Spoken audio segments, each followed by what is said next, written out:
اللهم بارك لنا. Assalamualaikum warahmatullahi wabarakatuh. Alhamdulillah alamin. Allahumma sholli ala sayyidina Muhammad wa ala ali sayyidina Muhammad. Rabbi shrah li sadri wa yassir li amri wahlul 'uqdatam min lisani yafqahu qawli. Amma ba'd. Sahabat yang dirahmati oleh Allah, kita akan bercerita tentang orang yang tidak tahu diri dan tidak sadar diri adalah sumber masalah. Lanjutan dari tema pembahasan kita yang berjudul Mengapa Orang Tidak Bisa Taubat. Nah, kali ini saya ditemani oleh Syekh Muhammad Fakih Al-Hadi alias Antoni yang akan menceritakan kisah tersebut. Yuk langsung saja kita persilahkan beliau untuk menceritakan kisah tersebut. Masya Allah, tabarakallah, silahkan Syekh. Bismillahirrahmanirrahim. Assalamualaikum warahmatullahi wabarakatuh. Alhamdulillahirabbil alamin. Allahumma shalli wa sallim wa barik ala sayyidina Muhammad wa ala ali sayyidina Muhammad. Rabbi shrah li sadri wa yassir li amri wahlul 'uqdatam min lisani yafqahu qawli. Amma ba'd. Pada kesempatan kali ini saya akan menceritakan sebuah kisah. Semoga kita bisa mengambil pelajaran dan hikmahnya dari kisah ini. Jadi, melalui persoalan di sosial media inilah ternyata Allah punya rencana menunjukkan siapa mereka sesungguhnya. Karena jauh sebelum kejadian ini terjadi, sebenarnya Allah sudah memberikan tanda. Tetapi terkadang manusianya itu sendiri yang tidak peka terhadap tanda-tanda yang datang sebagai teguran atau petunjuk dari Allah. Hingga tibalah waktunya Allah membukakan tabir dengan adanya persoalan atau masalah yang terjadi untuk dijadikan pelajaran bagi mereka yang sadar diri dan tahu diri atas kesalahan-kesalahan atau dosa-dosa yang telah diperbuat. Ini adalah bagian kecil teguran dari Allah untuk benar-benar bertaubat. Berawal dari sebuah komentar tegas di akun sosial media, sebagai teguran atau mengingatkan langsung kepada yang bersangkutan. Bukan tanpa sebuah alasan, komentar tegas itu terlontarkan. Karena nampaknya orang yang dikomentarin ini, atau yang diingatkan ini, sedang tidak sadar diri atau mungkin tidak tahu diri. Dia kepo mungkin, melihat-lihat, mengunjungi profil, berkali-kali, semakin dibiarkan kok semakin tidak tahu diri. Seharusnya kalau dia sadar diri, tidak mungkin dia melakukan hal itu. Kenapa? Karena dia tahu seorang yang akunnya dia sedang kepo ini tahu tentang masa lalu buruknya. Mengetahui aibnya dari seorang yang pernah berhubung langsung dengan dia. Apalagi ditambah dengan teguran komentar tegas yang mengarah kepada hal itu, masa buruknya atau aibnya. Harusnya dia malu sekali, tetapi malah justru sebaliknya. Dia menganggap komentar tegas itu adalah mencaci maki dirinya, bahkan memfitnah dirinya. Padahal dia tahu bahwa yang dikomentarkan itu benar dia melakukannya. Inilah orang munafik yang tidak tahu diri dan tak sadar diri. Tidak terima dengan komentar itu, dia membalas dengan komentar yang hina, yang tidak sesuai. Bahkan dirinya sendiri pun tidak tahu kebenarannya. Tetapi pede demi membalaskan diri, merasa dicaci maki. Apa komentar hina yang dia lontarkan itu? Mengatakan kepada seorang yang menegurkan itu berzinah dengan abang dan adiknya. Dua orang sekaligus, karena tinggal bersama keduanya itu. Padahal itu adalah cerminan dia waktu dia kuliah. Pacaran tinggal satu kos, kumpul kebo. Udah seperti layaknya suami istri. Kalau bahasa halusnya, anggap saja istri gelap. Kenapa? Ya karena perbuatan yang dilakukan itu sudah sepertinya layak suami istri. Menikah aja belum, jangankan menikah. Lamaran atau tunangan aja tidak. Tapi udah panggil abi-abi. Tinggal satu kos. Kemana-mana selalu bersama. Makan, tidur, jalan-jalan udah sama-sama. Yang lebih parah lagi temannya juga begitu kelakuannya. Jadi samalah. Tetapi menganggap hal itu biasa-biasa saja. Kuliahnya sih tentang agama, sosialnya juga tentang agama, tetapi perilaku jauh sekali dari aturan agama. Sudah itu tidak tahu diri, tidak sadar diri, dengan pedenya, dengan bangganya bermaksiat, menikmati maksiat, bahkan mengumbar maksiat, benar-benar tidak tahu malu dan munafik.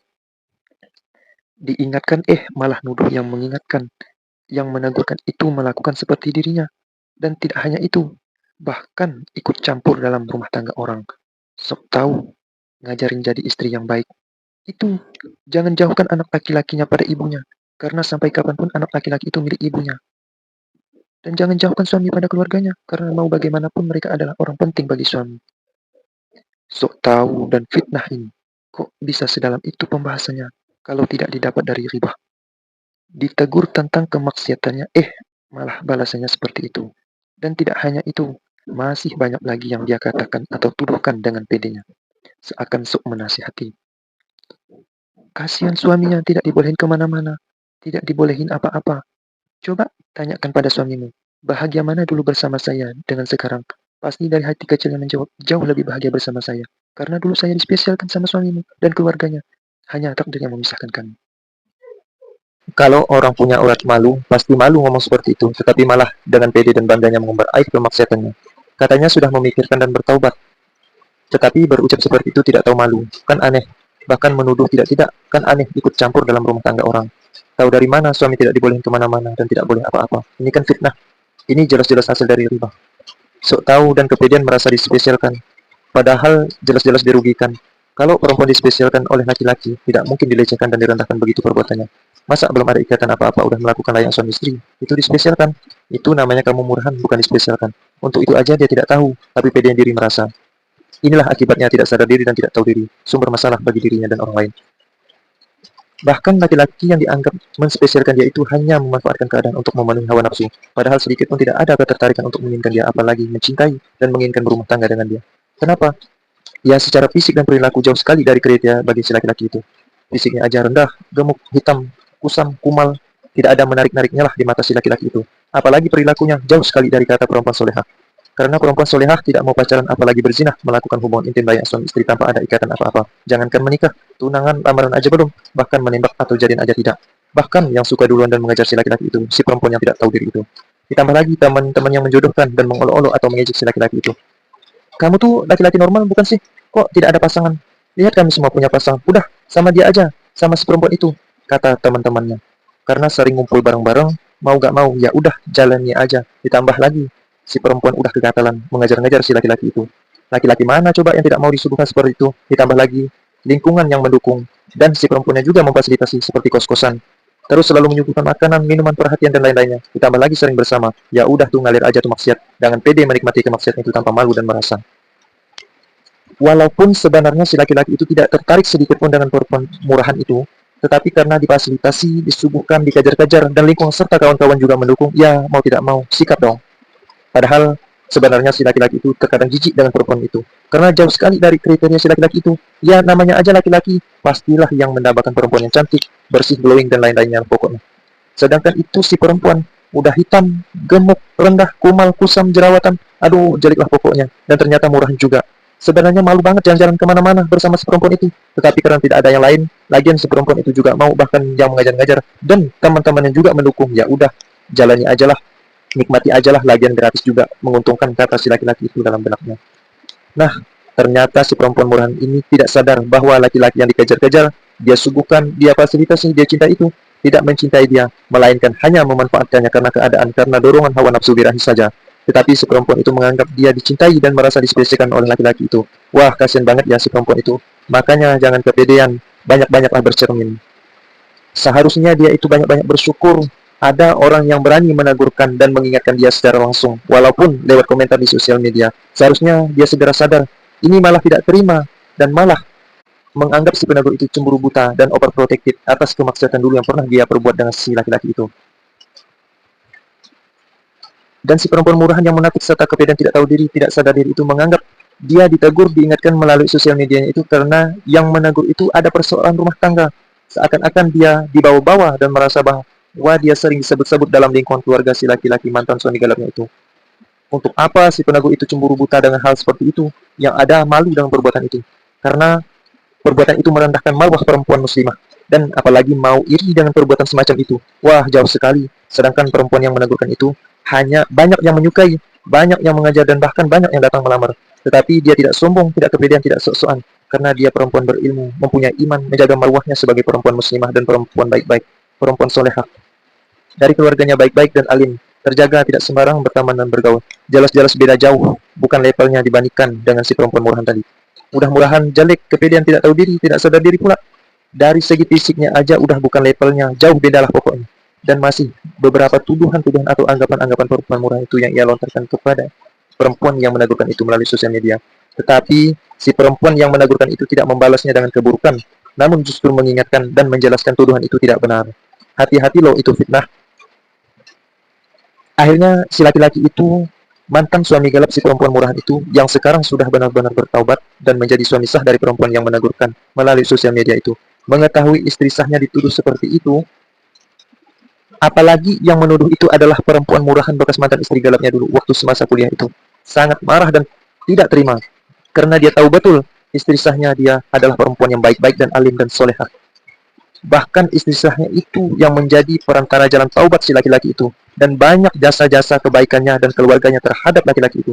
Jelas-jelas sangat-sangat marah dan tidak terima atas penghinaan dituduhkan itu. Apalagi tuduhan itu jelas-jelas tidak benar dan fitnah.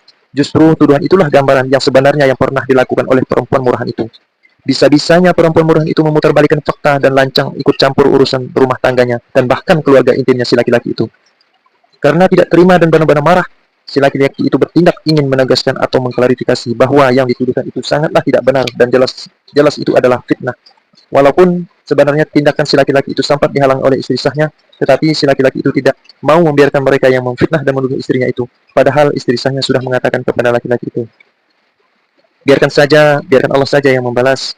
Doakan aja biar mereka segera sadar diri sebelum Allah murka kepada mereka. Segala sesuatu atau perbuatan pasti ada balasannya. Inilah resiko orang yang ingin berbuat baik dan benar-benar bertaubat. Allah sedang menguji kita apakah kita sungguh-sungguh benar-benar bertaubat karena Allah atau karena makhluk. Lagian itu mah wajar. Namanya juga manusia, ada yang suka, ada yang nggak suka. Biarin aja lumayan ngurangi dosa kita. Tetapi si suami tetap tidak terima dan benar-benar marah. Untuk kali ini aku ingin menjelaskan kepada mereka, biarkan mereka tahu langsung dari mulutku ini bahwa mereka itu telah memfitnah dan mengada-ngada. Selama ini aku sudah sabar dan tidak pernah mengganggu mereka. Walaupun aku tahu tuduhan itu, fitnahan itu adalah dari mereka-mereka. Teman-temanku dulu di masa lalu burukku dulu, yang saling terhubung dan mengolah-ngolah berita dan informasi. Bahkan, informasi yang terhubung dengan keluargaku termasuk ibuku itu, aku jelas-jelas tahu dan paham dari gaya bahasanya. Mereka-mereka itu kali ini tidak bisa dibiarkan, karena sudah keterlaluan dan benar-benar lancang dan tak tahu diri. Selama ini aku tidak pernah mengganggu kehidupan mereka. Bahkan engkau istriku juga tidak pernah mencari tahu tentang mereka. Walaupun engkau sudah mengetahui cerita yang sebenarnya tentang aku dan tentang mereka sebelum kita menikah. Tetapi engkau tidak pernah ikut campur dan tidak pernah mencari tahu tentang mereka. Apalagi memfitnah mereka, mengumbar kejelekan mereka. Tetapi apa istriku? Mereka menghibah dan memfitnahmu. Bahkan berani mengatakanmu seperti itu. Aku benar-benar tidak terima wahai istriku. Kali ini izinkan aku untuk bertindak. Dengan wajah pasrah dan terharu akhirnya memberikan izin dan mendoakannya. Semoga Allah meridhoimu suamiku. Akhirnya si laki-laki itu pergi mencari salah satu teman masa lalu buruknya dulu yang kebetulan tidak jauh dari tempat tinggal orang tua istrinya itu. Dia mendatangi temannya itu karena dia yakin bahwa temannya itulah salah satu dari bagian tuduhan dan fitnahan istrinya itu tersebar. Bahkan si laki-laki itu juga meyakini bahwa teman yang ia datang itu adalah bagian dari dalang sumber fitnah itu tersebar. Anggap saja teman yang mau didatang ini kita beri nama inisial RO. Nah, si laki-laki itu kita beri nama inisial AM. AM ini mendatangkan RO untuk menegaskan dan menanyakan tentang tuduhan dan fitnah yang dilontarkan oleh perempuan murahan itu melalui sosial media akun pribadi istrinya. Kita beri nama inisial perempuan murahan itu alias mantan istri galap AM dulu waktu kuliah dengan nama YN. Nah, AM menanyakan kepada RO, kenapa informasi dan tuduhan itu bisa menyampai kepada YN? Sedangkan AM tahu betul bahwa informasi dan tuduhan itu sumbernya adalah RO. Karena informasi tuduhan yang ada di TKP adalah RO. Tetapi informasi dan tuduhan itu tidak sesuai dengan yang terjadi di TKP. Berarti apa? Mereka saling terhubung, menghibah, dan ikut campur tentang kehidupan AM. Ternyata benar, RO mengakui bahwa mereka masih saling terhubung di grup WA. AM yang selama ini diam-diam sudah mengetahui semuanya bahwa RO adalah sumbernya. Namun kalinya AM tidak bisa untuk membiarkan RO. Karena RO dan teman-teman sudah keterlaluan dan lancang dalam kehidupan AM. Bahkan rumah tangga dan keluarganya. AM marah dan menegaskan kepada RO, jangan pernah ikut campur lagi urusan kami kalau tidak tahu. Kalau ingin menegaskan atau menegur dan bertanya, datang langsung kepada orangnya. Seperti aku mendatangi kamu langsung, kata AM. Katanya teman baik. Tetapi apa teman baik tidak seperti itu perbuatannya terhadap aku? Ternyata apa selama ini? Aku salah memilih teman. Aku benar-benar menyesal pernah berteman denganmu. Sekarang kamu harus tanggung jawab bagaimana caranya agar aku bisa terhubung dengan YN. Kamu pasti punya nomornya YN. Kirimkan aku nomornya, karena dia juga udah lancang ikut campur urusan keluarga dan rumah tanggaku. Tidak pantas perempuan murah itu mengatakan istriku seperti itu. Aku tidak terima, tapi RO malah banyak menyangkal dan tidak mau mengakui dan tidak tahu memberikan nomor YN dengan banyak alasan bersila tidak. Dan ternyata istri si RO ini juga sama. Sepertinya sekongkong, sama saja mereka tolong-menolong dalam keburukan. Kita beri nama inisial NK. AM meminta nomor YN kepada RO dan NK. Karena YN memblokir sosial media setelah dia menuduh dan memfitnah. Bukannya minta maaf, malah kabur, lari ketakutan. Padahal YN duluan yang mengajak istri AM ketemuan dengannya. Tetapi setelah istri AM menjelaskan semua kebenaran, si YN tiba-tiba langsung memblokir akun sosial media istri AM di tengah-tengah perbincangan tersebut. Sungguh tidak tahu adab sama sekali YN ini. Dia yang menantang, dia juga yang kabur. Beraninya lempar batu sembunyi tangan. Padahal istri AN justru yang terlebih dahulu meminta maaf. Barangkali YN sadar. Tetapi justru semakin ujub dan tidak tahu diri. Si YN bukannya kembali meminta maaf juga, malah menjawab dengan tuduhan baru. Inilah orang yang tidak tahu diri, tidak sadar diri, adalah sumber masalah dan merugikan orang lain. Wajar saja kalau si AN sangat marah mengetahui perilaku mereka-mereka itu. Ternyata selama ini bukannya bertaubat ingin menjadi lebih baik dan menyadari kesalahan-kesalahan dan dosa-dosa dulu, malah semakin parah. Ujub sekali berkata, padahal Allah masih memberikan kesempatan kepada mereka untuk benar-benar sadar diri. Untuk diri AN aja malu dan sedih, sangat-sangat menyesal kenapa dulu bisa berbuat demikian. Makanya AN selama ini diam, perlahan-lahan menghindari mereka itu karena si AN sadar dan benar-benar bertaubat. Bahkan taubatnya si AN ini bukan hanya sekadar ingin bertaubat, tetapi menjalani prosesnya, langkah-langkahnya dengan didampingi mursyidnya atau gurunya. Sedangkan mereka teman-temannya AN tidak tahu prosesnya, bahkan keluarga AN saja juga tidak mengetahui prosesnya, karena AN sengaja menyembunyikannya, karena dia malu dan benar-benar mau bertobat. Sangat-sangat menyesali perbuatan itu, maka selama ini AN diam saja, tidak pernah menjelaskan apa-apa kepada siapa-siapa. Si AN benar-benar menyesal karena sembarang berteman, menyesali mempunyai teman seperti mereka, menyesal pernah berteman dengan mereka, tetapi apalah daya, tinggal penyesalan. Dan yang perlu dilakukan adalah benar-benar bertaubat dan sungguh-sungguh bertaubat, dan tidak akan pernah lagi mengulangi seperti itu, dan lebih berhati-hati lagi dan selektif memilih teman, karena teman itu memang harus benar-benar dipilih. Rasulullah menganjurkan seperti itu, lebih baik tidak punya teman daripada punya teman yang tidak punya iman dan menyesatkan. Bakalan menyesal dunia dan akhirat kalau tidak sadar-sadar. Singkat cerita, si AN tetap terus mencari tahu nomor si YN sampai dapat. Dan si AN pun mendapatkan nomor si YN setelah kesana sini mencari tahu. AN mendapatkan nomor si YN dari temannya dulu, bagian dari saksi masa lalu buruknya AN, bisa dibilang satu geng lah mereka ini. Kita beri nama inisial AR. Setelah si AN mendapatkan nomor telepon YN dari AR, si AN pun langsung menghubungi si YN. Si AN ingin mengiyakan ajakan YN kepada istri si AN waktu komunikasi di akun sosial media si istri AN.